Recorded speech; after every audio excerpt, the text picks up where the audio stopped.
दोस्तों, एक महिला महाकुंभ जाती है स्नान करने के लिए और वहाँ पे स्नान करती है, मेला वगैरह घूमती है और मेला वगैरह घूमने के बाद उसके मन में एक ख्याल आता है कि वो अपना पति को अपने वश में रखे। इसके लिए कुछ महिलाएं तो कुछ भी करने के लिए तैयार हो जाती है और ऐसे ही एक महिला होती है जो महाकुंभ में स्नान करती है और स्नान करने के बाद उसके मन में एक ख्याल आता है कि वो अपने पति को अपने वश में रखे, क्योंकि उसका जो पति है वो बहुत सारे पैसे कमाता था और जितना भी वो कमाता था वो अपने सारे पैसे अपने घर में दे देता था।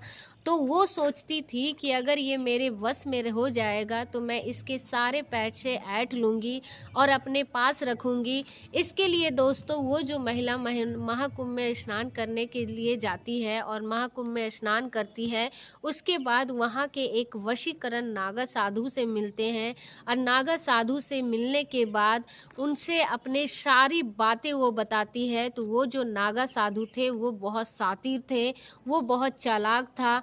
उसकी बातों को उलझाकर उसकी आबरू लूट लेता है और ना सिर्फ उसके साथ ऐसा करता है बल्कि उसके घर की 2 और महिलाओं के साथ भी यही काम करता है। और अंत में कुछ ऐसा होता है जिसको सुन के आपको पैरे तले ज़मीन खिसक जाएगी। दोस्तों, एक बहुत ही हैरान करने वाली कहानी है। आइए जानते हैं पूरी कहानी इस वीडियो में। लेकिन वीडियो में आगे बढ़ने से पहले बस एक रिक्वेस्ट है कि वीडियो को लाइक कर दीजिए और हमारे चैनल को सब्सक्राइब कर दीजिए ताकि मेरा हौसला है जो बढ़ता रहे। ये जो है कहानी प्रयागराज महाकुंभ की है। वहाँ पर एक परिवार जाता है और उस परिवार में अगर कोई भी परेशानी होती थी तो वो सबसे पहले एक बाबा जो नागा साधु हैं उनके पास जाते थे और झाड़ फूँक वगैरह ओझा जो भी काम होता था उनके पास से करवा लेते थे। अगर कोई बीमार भी होता था तो वो महाकुंभ के प्रयागराज में एक बाबा से मिलते थे और इसी तरह से वो काम चलाते थे। और उस परिवार में एक लड़की होती है जिसका नाम सविता होता है और उसकी एक छोटी बहन होती है जिसका नाम अंशिका होता है। तो सविता ने भी बचपन से यही सब देखा था, उसे भी इन चीज़ों पर विश्वास हो जाता है कि ये सब चीज़ें सत्य होती है। और इसीलिए जब उसकी शादी हुई, जिससे शादी हुई बहुत अच्छे पैसे कमाता था, उसका नाम कपिल होता है। और जब वो अपने घर जाती है तो देखती है कि उसका पति तो पैसे बहुत कमाता है लेकिन सारे पैसे अपने घर वालों को, अपने माता पिता को दे देता था, यानी कि उसके ससुर को दे देता था और उसके सास को दे देता था। और वो मनमाने तरीके से पैसे उड़ाते थे, पैसों का दुरुपयोग करते थे और उसके हिस्से में कुछ भी नहीं आता था। इस तरीके से जब 2-4 महीने बीतते हैं तो एक दिन अपनी जेठानी से कहती है, उसकी एक जेठानी भी होती है, उसके पति 2 भाई थे। तो जेठानी से कहती है कि क्या घर में ऐसे ही चलता है? हमारे पति जो है पैसा कमा कर लाते हैं और ससुर जी उनके पैसों को जो है करते हैं, मित्र मंडली में बैठते हैं और उन पर पैसा खर्च करते हैं, पैसे का दुरुपयोग करते हैं। उसकी जेठानी कहती है, अब तुम आई हो तो तुम ही देखो, मैं 5 साल से ऐसा ही देख रही हूँ और इसी तरीके से करते हैं। अगर पति की कुछ बोलो तो पति मारने को दौड़ता है और कहता है कि तुझसे इस बात से क्या मतलब है, तुझे खाना कपड़ा मिल रहा है, तू घर में खुश रहो, बच्चों को देखो, यही सब हो रहा है पिछले 5 सालों से। मैं तो बहुत परेशान हूँ। तो वो कहती है कि तुम्हें कुछ करो, तुम ही कोई उपाय बताओ। तो सविता कहती है कि मेरे पास तो ऐसे उपाय है, अगर मैं ये कह के दूंगी तो ये चमन्नी भी किसी को नहीं देगा, हमारे जो पति हैं वो हमको ही देंगे। वो कहती है कि ऐसी कौन सी तरकीब है तुम्हारे पास? कहती है ठीक है, मुझे बस मायके जाने दो, फिर मैं कुछ करती हूँ, बस तुम भी उसको साथ देना। वो कहती है ठीक है, अगर तुम ऐसा कुछ करोगे तो मेरे साथ तो तुम्हारे साथ रहेंगे। अब दोस्तों उसके बाद अपने वो मायके जाती है और मायके जाने के बाद वो अपने माँ के साथ महाकुंभ जाती है और अपनी माँ को सारी बातें बताती है। अब सविता की जो माँ थी उसका बात पर अटूट विश्वास था, वो बाबा पे बहुत विश्वास करती थी क्योंकि वही ये सब ज़्यादा करती थी। वो कहती थी कि ठीक है, कोई बात नहीं है, एक नागा साधु बाबा है, उनके पास चलते हैं। दोस्तों, उस बाबा का नाम ज्ञान लाल होता है उर्फ ज्ञानी बाबा। लोग उसे बाबा ज्ञानी के नाम से कहकर अपना बोर्ड भी लगा रखा था और उसी नाम से जाना जाता था। वो भी महाकुंभ में आया हुआ था और उसके पास लेकर जाती है और अपनी समस्याओं को दोनों कहती है। दोस्तों, जो ज्ञानी बाबा था वो सविता को लेकर नीचे तक देखता है, उसको निहारता है, उसके बाद कहता है कि ये बताओ समस्या किसकी है। तो सविता कहती है कि मेरी है। तो कहता है ठीक है, फिर जो ये तुम्हारी माँ है इसको बाहर भेज दो, क्योंकि मैं जो भी उपाय बताऊंगा अकेले में ही बताऊंगा। ये ऐसी बातें हैं जो कि तुम्हारी माँ के सामने नहीं कर सकते हैं। उसकी माँ खुशी खुशी वहाँ से चली जाती है क्योंकि उसका बाबा के ऊपर अटूट विश्वास था। जब वो चली जाती है तो फिर वो कहता है कि ऐसा है कि अभी तुम्हारी माँ यहाँ पर है, तुम कल आना। फिर मैं कल बताऊंगा, अभी यहाँ पर इतने सारे लोग हैं, मैं तुम्हें ऐसे कैसे बता दूं, इसमें टाइम लगेगा क्योंकि तुम्हारी समस्या गंभीर है। उसने कहा ठीक है। अब दोस्तों, फिर वो अगले दिन जब आती है और उसके बाद फिर उसके सामने बैठती है कमरे में, तो नागा साधु बाबा उससे कहते हैं कि देखो, ऐसा है कि तन मन धन सभी चीज़ें इसमें लगेगी और तुम्हें पूर्ण विश्वास है तभी कुछ हो पाएगा, वरना बहुत सारे ऐसे लोग भी आते हैं जिनको मेरे ऊपर विश्वास नहीं रहता है, तो उनका उल्टा और नुकसान हो जाता है। तो इसीलिए अभी वक्त है, तुम जो हो हाँ कहो या ना कहो, फिर मैं कुछ करता हूँ। तो वो बोली कि बाबा, मुझे पूरा विश्वास है, मेरी माँ को आपके ऊपर विश्वास है, तो आप जैसा कहेंगे मैं वैसा करूँगी। जो नागा साधु बाबा बोलते हैं कि ठीक है। अब दोस्तों, होता ये है कि सबसे पहले उस महिला से कहा जाता है कि तुम संगम तट पर स्नान करके आओ, उसके बाद थोड़ा मेला वगैरह घूम के आओ। फिर वो महिला उसी तरह करती है, पहले स्नान करती है, फिर सारा कुछ करके आती है। फिर दोस्तों, उसके बाद नागा साधु उसको एक गिलास पानी उसको पीने के लिए देता है और कहता है कि इसको पी लो और इससे जो है अंतर आत्मा जो है वो दुरुस्त हो जाएगा और तुम्हारी जो मन की शुद्धि है वो हो जाएगी। अब जैसे ही वो पानी पीती है दोस्तों, पानी पीने के बाद 2 ही मिनट बाद उसे नशा छाने लगता है और उसके बाद उसे समझ में नहीं आ रहा था कि उसके साथ क्या हो रहा है। वो जो है जब नशे में हो जाती है तो जो ज्ञानी बाबा थे, जो नागा साधु बाबा थे, वो उनके साथ उल्टी सीधी हरकतें करने लगता है। तो वो उसका विरोध करती है, तो कहते हैं कि बाबा ये क्या है, तो आप ये क्या कर रहे हैं। वो कहता है कि कुछ भी मत बोलो, मैंने तुम्हें बोला था तुम्हारी समस्या जो है गंभीर है, अगर तुम कुछ करोगी तो फिर ऐसा कुछ नहीं हो पाएगा, उल्टा तुम्हारा बहुत नुकसान होगा। तो वो जो है उस बातों में उलझा देता है और क्योंकि उसका विश्वास था बचपन से यही सब, तो वो जानती थी कि बाबाओं में बड़ी ताकत होती है, झाव सोखा में बड़ी ताकत होती है, तो इसीलिए ज़्यादा कुछ विरोध करती नहीं है। और उसके बाद वो अपने आंखें बंद कर लेती है और निढल से उसके सामने पड़ जाती है, अपने आप को उसके हवाले कर देती है। और उसके बाद बाबा ज्ञानी जो है उसके आबरू लूटता है और उसके बाद जो है सब फिर एक पुड़िया बनता है। पुड़िया में कुछ दवा देता है और कहता है कि पहले जाकर इसको तुम अपने घर पर खा लेना और जो मैं तुम्हें दूंगा तुम्हारे पति को खिलाने के लिए, उसके लिए किसी कुंवारी लड़की का होना ज़रूरी है। अगर वो आएगी तो वो अपने हाथ से खिलाएगी तो ही फ़ायदा होगा, वरना नहीं हो पाएगा। अब सविता जो है ये सोचती है कि मैं क्या करूं, कुछ उसके समझ में नहीं आता है। तो वो लूट पीट चुकी थी, उसके साथ बात जो है पुड़िया उठाती है और उसके बाद कहती है कि मुझे अब आना होगा।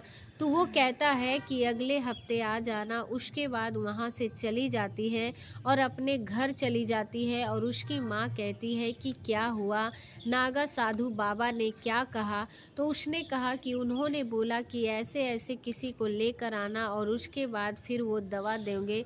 तो वो कहती है कि ठीक है, करना क्या है, अंशिका को लेकर जाना अगले हफ्ते जब भी जाना, और बाबा अच्छे हैं, काम कर देंगे, ज़रूर काम कर देंगे।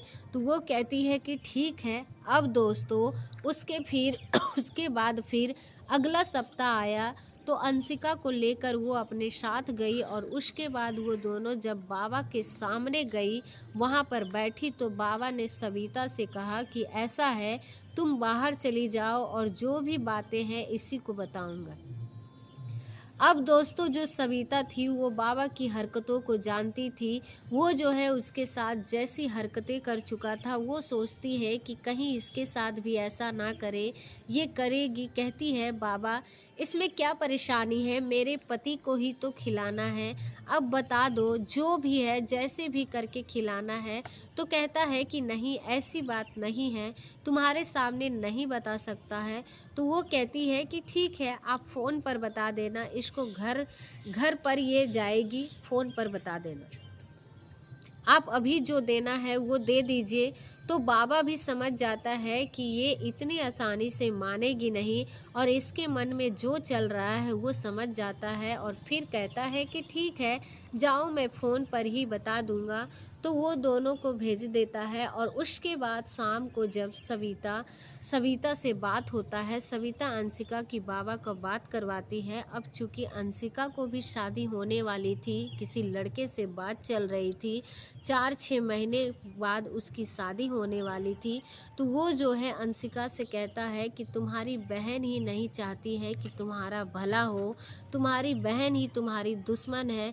जब अंशिका की बात सुनती है तो हैरान हो जाती है और कहती है कि बाबा आप कैसी बात कर रहे हैं, मेरी बहन कैसे मेरी दुश्मन हो गई? वो तो बोला क्योंकि वो जिससे तुम्हारी शादी होने वाली है वो उसे अपने बस में करना चाहती है, इसीलिए ये जो है इसको काम मत समझना। और तुम्हें पूरी बात जाननी है तो तुम इसको बिना बताए मेरे पास ज़रूर आना, इसके बाद मैं तुमको उपाय बताऊंगी।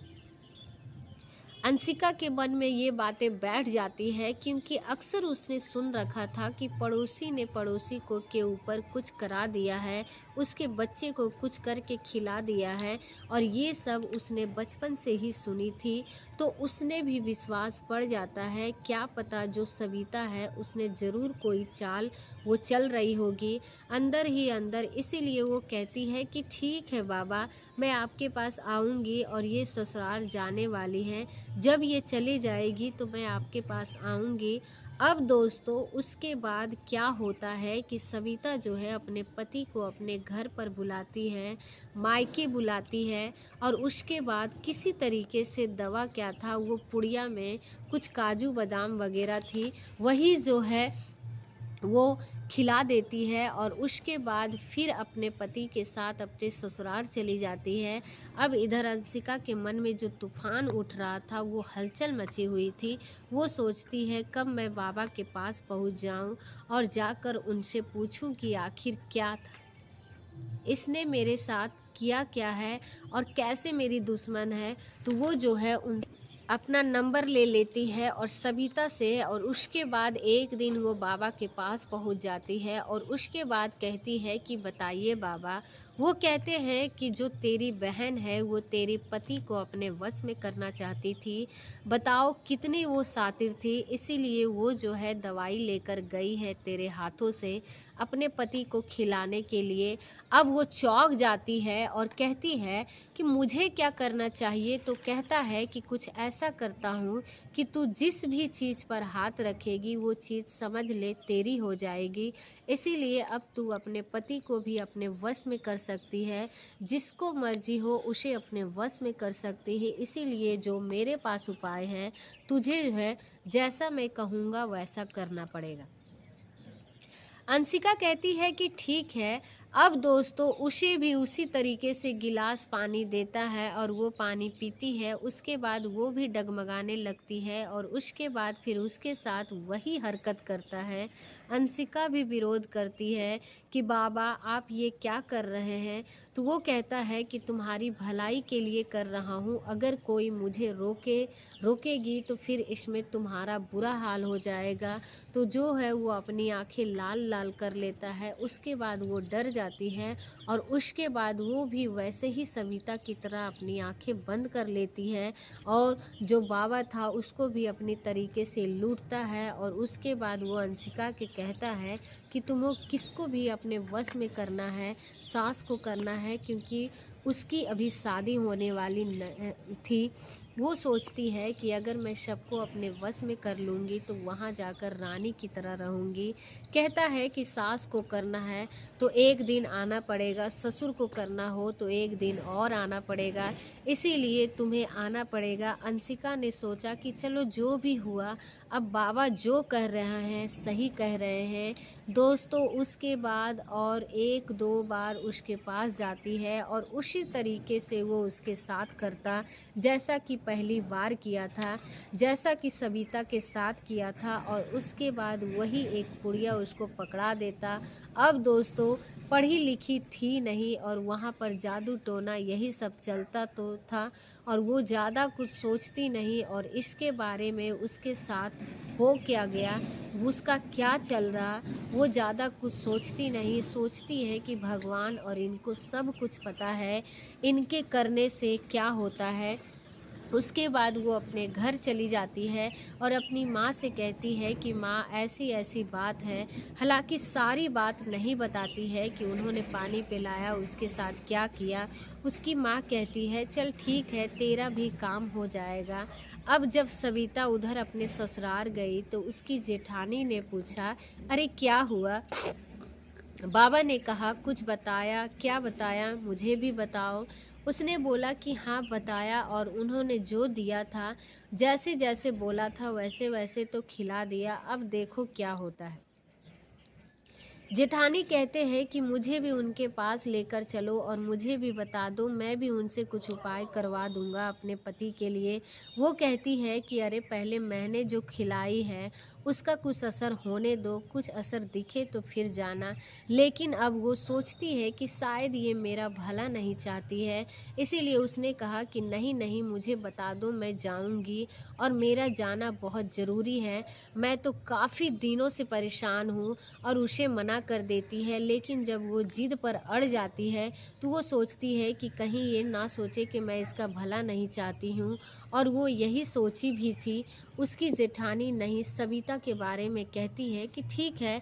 अब दोस्तों चूंकि सविता का और उसके जेठानी का मायका पास में ही था, दोनों के घर के जो तांत्रिक थे वो 4 से 5 से 6 किलोमीटर की दूरी पर। कहती है कि ठीक है, मायके जाना तब यहाँ पर चली जाना, वहाँ पे चली जाना पॉसिबल नहीं है वहाँ पर जाने के बाद, लेकिन एक काम करना कि अगर वो कोई पानी वगैरह देंगे तो उसको पीना मत। उसकी जेठानी ने कहा क्यों, ऐसी क्या बात है? उसमें तो बोली कि पता नहीं पीने के बाद कुछ ख़राब सा लगता है और क्या हो रहा है साथ में कुछ पता नहीं चलता है। वो कहती है कि ठीक है। अब वहाँ से वो चली जाती है, लेकिन जब वो बाबा के पास जाती है, जब महाकुंभ जाती है और उस नागा साधु से मिलती है, उससे बातें पूछती है, तो वो जो नागा साधु थे उनसे भी वही बात कहती है कि तुम्हें तन मन धन सब लगाना पड़ेगा। तो वो कहती है कि ठीक है बाबा, मैं तो लगाऊंगी, करूंगी। फिर वो कहता है कि ठीक है, ये लो एक गिलास पानी पियो और तुम अभी महाकुंभ स्नान करके आओ, उसके बाद मैं तुम्हें उपाय बताती हूँ। उसके बाद वो फिर आती है, सारा महाकुंभ स्नान करके संगम तट पर फिर बाबा के पास पहुंचती है। फिर उसको बाबा एक गिलास पानी देती है तो वो बोलती है कि बाबा क्या इसको पीना ज़रूरी है क्या? डॉक्टर ने मुझे मना कर रखा है, मेरी दवा चल रही है। उन्होंने कहा कि एक ही नल का पानी पीना है, इसीलिए मैं या तो अपने मायके का पीती हूँ या फिर ससुराल का पीती हूँ, और उसके अलावा मैं और कहीं का पानी नहीं पीती। अब इस पर जो बाबा थे वो समझ जाता है कि इसकी देवरानी ने ज़रूर इसे कुछ न कुछ पट्टी पढ़ाया है। फिर बाबा उससे कहता है कि तुम्हें डॉक्टर ने नहीं मना किया है, तुम्हें जिसने भेजा है उसने मना किया है, क्योंकि तुम्हारा भला नहीं चाहती है और अभी तुम्हें पता नहीं है कि तुम्हारे साथ क्या-क्या हो रहा है।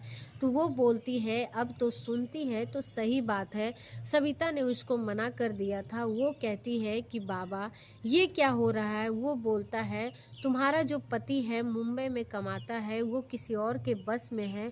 वो आधे पैसा उसको देता है और आधे पैसे तुम्हारे घर पर भेजता है, और कुछ दिन में ऐसा होगा कि वो तुम्हें और तुम्हारे बच्चे को बिल्कुल भूल जाएगा, तुम कहीं की नहीं रहोगी। जैसे वो ये बात सुनती है, उसकी जेठानी हैरान हो जाती है, कहती है कि बाबा मुझे कुछ नहीं पता। तो बोलता है कि हाँ, तो इसीलिए तुम्हें नहीं पता है, और ना तुम गँवार हो, और जितने भी तुम्हें भेजा है वो भी नहीं चाहती है कि तुम्हारा भला हो। मैंने उसको बताया था कि तुम्हारे घर पर एक और औरत है, उसके भी साथ यही दिक्कत है, उसका पति तो किसी और के बस में है, तो उसने तुमसे नहीं बताया। वो बोली कि बाबा उसने तो नहीं बताया, वो बोली कि हाँ तुम्हारा भला चाहती है तो बता देती। अब उसके बातों में भी आ जाती है और इस तरीके से बातें करता है। वो सोचती है, दोस्तों पानी पी लेती है और उसके बाद उसके साथ भी वही सब होने लगता है। वो ज़्यादा कुछ विरोध नहीं करती है, निठल्ला पड़ जाती है और अपने आप को उस बाबा के हवाले कर देती है। उसके बाद फिर वो भी उसके जी भर के लूटता है, और जब उसका मन भर जाता है तो फिर वो उसे पुड़िया देता है और कहता है कि जाओ अपने घर जाओ, जब बुलाऊंगा तब आ जाना। अब दोस्तों जो उसकी जेठानी नहीं थी, उसके साथ जो भी बाबा ने किया था कहीं ना कहीं उससे अच्छा भी लग रहा था। अब जब वो अपने घर जाती है तो फिर वो बाबा से बातें करने लगती है। फिर वो अपने बच्चे को छोड़कर सविता के हवाले करके, क्योंकि करीब 3-4 साल का उसका बेटा था, तो उसको उसके हवाले करके वो खुद ही बाबा के पास अपनी मर्जी से जाने लगती है। सविता जब उसे रोकती टोकती, क्योंकि वो समझ जाती है कि इन दिनों अब वो चक्कर में चल गया और ये जो उसके प्यार में ही पड़ गई। उसने उससे पूछा भी था कि क्या बाबा ने पानी पिया था, तो उसने बोला नहीं मैंने नहीं पिया था, तुमने जब मना कर दिया तो मैं क्यों पीऊँगी। लेकिन जब दोनों की बातें होने लगी, अक्सर फ़ोन पर काफ़ी देर तक बातें होती थी, सविता समझ जाती थी कि मामला गड़बड़ है। फिर एक दिन सविता उसे मना करती है कि ये सब गलत है, कहाँ चली गई, उसकी बातों में फंस गई, क्योंकि उसने जो भी कुछ दिया था, हमारे पति मेरे बस में है, नहीं अभी भी वैसा ही है, पैसा बस में नहीं है। उसकी जो जेठानी है वो कहती है कि तुम चुप ही रहो, जो भी कुछ किया था पहले तुम ही किया था, तो इसीलिए तुम्हारे बारे में मुझे सब पता है, और अगर तुमने मेरे बीच में टांग अड़ाने की कोशिश की हम दोनों के बीच में, तो मैं अगर इस बात घर में आऊँगी तो मेरी बातें फैला दूँगी, तुम्हारी भी बात जो भी है तुम्हारे पति से बोल दूँगी। तुम भी वहाँ पर गई तो और तुम्हारे साथ भी उसने ऐसा ही किया। अब वो खुलकर सब कुछ बता देती है, मुझे वो अच्छा लगने लगा है, मैं तो उसके पास जाऊंगी।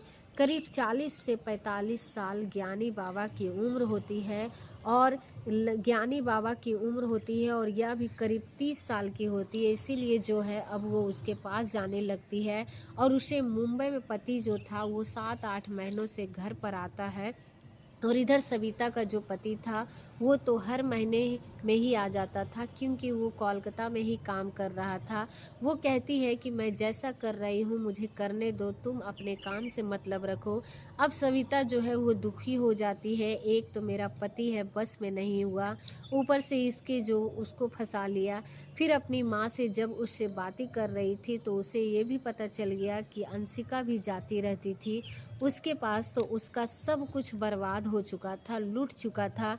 वो सोचती है कि कैसे भी करके इस बाबा को सबक सिखाना होगा, अब दोस्तों वो कुछ दिन के बाद उसका जेठ था, उस जेठानी का जो पति था, वो मुंबई से घर पर आता है, कुछ दिनों के लिए आता है। और वो इधर उसकी जेठानी थी, वो महीनों में 1-2 बार ज़रूर जाती थी ज्ञानी के पास। लेकिन जब इधर पिछले 1 महीने में नहीं गई तो वो बार बार फ़ोन करने लगा, एक बार आ जाओ, तुम कहाँ रहती हो। वो कहती है कि कुछ दिन सब्र करो, अभी मेरा पति आया हुआ है, वो वहाँ से चला जाएगा तब मैं आया करूँगी। लेकिन दोस्तों वो बाबा इतना बेचैन हो जाता है कि उसका जो है उसके बिना रहना मुश्किल हो जाता है, और कहता है कि ठीक है, अगर तुम नहीं आ सकती हो तो किसी दिन मौका निकालो, मैं ही तुम्हारे घर आ जाता हूँ। तो वो कहती है कि ठीक है, मैं सोचूंगी। अब जो है अब जो है इतना मजबूर कर देता है कि एक दिन जो मौका लग ही जाता है, और उसका जो है किसी शादी में उसको जाना था, बारात जाना था। और उसी समय उसको फ़ोन करती है कि एक काम करना, तुम घर पर आज आ जाना। और वो जो है घर पर नहीं रहेंगे। अब दोस्तों इधर बाबा खुश हो जाता है, वो उसके घर के लिए निकलता है। रात को 9 बजे रात को उसके कमरे में घुस जाता है, और इधर जो सविता थी इन सब चीज़ों पर नज़र रखी हुई थी, और वो जो है अपने जेठ को फ़ोन लगा देती है कि तुम कहाँ पर हो, आकर देख लो तुम्हारे घर में क्या हो रहा है, तुम्हारे कमरे में क्या हो रहा है। अब दोस्तों सारी बातें उसको बता देती है। फ़ौरन वो रास्ते से ही लौट आता है और आकर जो दरवाज़ा पीटने लगता है, कुछ देर में दरवाज़ा भी टूट जाता है। फिर उसके बाद अंदर जो ज्ञानी बाबा थे उसके जो वो पकड़ता है, पहले तो उसकी खूब धुलाई करता है, उसके बाद पुलिस बुलाई जाती है और पुलिस आती है, उसे पकड़ ली जाती है। और उससे जब पूछताछ करती है तो दोस्तों कहता है कि मुझे याद ही नहीं है, मैंने कितनी महिलाओं के साथ ऐसा किया है और मैं ऐसे ही करता था। अब दोस्तों फ़िलहाल वो जो है जेल चला जाता है, लेकिन अंधविश्वास के चक्कर में और पति को वश करने के चक्कर में दोस्तों किसी और के वश में हो जाती है, और अपना सब कुछ चौपट कर लेती है और सारा कुछ लुटा देती है। उनका घर बर्बाद हो जाता है। दोस्तों हर किसी को पता होता है किन बाबाओं का अधिकार बाबाओं का काम है। हालांकि सारे लोग ऐसे नहीं हैं, सबको नहीं कह सकते, लेकिन 90% के ऊपर दे जो ऐसे नागा साधु बाबा है ऐसे ही हरकत करते हैं, हर कोई जानता है। लेकिन उसके बावजूद भी वो लोग उनके चक्कर में फंस जाते हैं, और महिलाएं जो है अक्सर उनके चक्कर में फंस जाती है। दोस्तों फिलहाल बहुत बहुत बवाल होता है, और किसी तरीके से वो लोग अपने घर को बसा लेते हैं और अपने पति को वो समझौता है। लेकिन दोस्तों इस तरीके की घटनाएं समाज में होती रहती है। लाल जैसे इस देश में भरे पड़े हैं, लेकिन जिन पर लोग यकीन कर लेते हैं। लेकिन दोस्तों क्या सारी गलती उस बाबा की है? क्या सविता की गलती नहीं थी? क्या उसकी माँ की गलती नहीं थी? क्या अंशिका की गलती नहीं थी, या सविता की जेठानी की नहीं थी? आप कमेंट करके ज़रूर बताएं। और अगर वीडियो अच्छी लगी तो वीडियो को लाइक ज़रूर करिएगा और चैनल को सब्सक्राइब कीजिएगा। और अगर आप लोग महाकुंभ में जाते हैं तो महाकुंभ में पुण्य कमाने का जगह है, ना कि वहाँ पाप करने की। तो आप लोग जो भी हैं अगर महाकुंभ स्नान करने के लिए जाते हैं तो सिर्फ श्रद्धा मन से स्नान करने के लिए जाएं, और फिर अपने घर सुरक्षित तौर पे लौटें। और किसी भी तरह ये किसको बस में करना है नहीं करना है ऐसे नागा साधुओं से ना मिले, क्योंकि वहाँ कुंभ का मेला में बहुत ऐसे साधु हैं जो नागा साधु के भेष में बरूपिया घूम रहे हैं, सबको लूट रहे हैं, सबके पैसे लूट रहे हैं, सबके आबरू लूट रहे हैं। तो ऐसे लोगों से बचें और अपना सुरक्षित स्वयं करें।